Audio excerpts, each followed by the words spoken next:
बॉलीवुड अदाकार सनी देओल नफरत की पॉलिसी के खिलाफ फट पड़े। कहा, पाकिस्तान और भारत के अवाम झगड़ना नहीं चाहते, नफरत का खेल सियासी है। अदाकार ने कहा कि कुछ लेने या देने की बात नहीं होती, बात इंसानियत की होती है। कोई झगड़े नहीं होने चाहिए, दोनों तरफ उतना ही प्यार है। ये सियासी खेल होता है जो नफरतें पैदा करता है। सनी देओल की जानिब से मजीद कहा गया कि अवाम नहीं चाहती एक दूसरे के साथ झगड़ा करें, आखिर हैं तो हम सब इसी मिट्टी से। ख्याल रहे कि अदाकार सनी देओल इन दिनों अपनी फिल्म गदर 2 की प्रमोशन में मसरूफ हैं और इसी दौरान उन्होंने पाकिस्तान और भारत के अवाम के हवाले से गुफ्तगू की। फिल्म में अदाकार सनी देओल और अदाकारा अमीषा पटेल एक बार फिर मरकजी किरदार अदा करेंगी।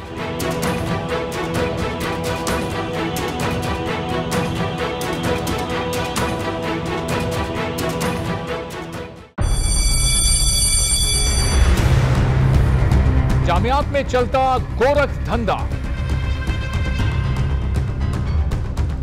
नौजवानों के मुस्तकबिल से खेलने वाली काली भेड़ों के आगे हुकूमत और इंतजामिया मुकम्मल बेबस। मुस्तकबिल के मेहमानों के तहफ्फुज के लिए बोल ने उठाई आवाज, सहाफती फराइज को निभाते हुए पहुंचाई हर खबर अवाम तक। बड़े स्कैंडल से जुड़े तमाम हकाइक रखे अवाम के सामने, क्योंकि बोल है पाकिस्तान का नंबर 1 न्यूज चैनल। सब्सक्राइब करें और बेल दबाएं ताकि कोई खबर रह न जाए।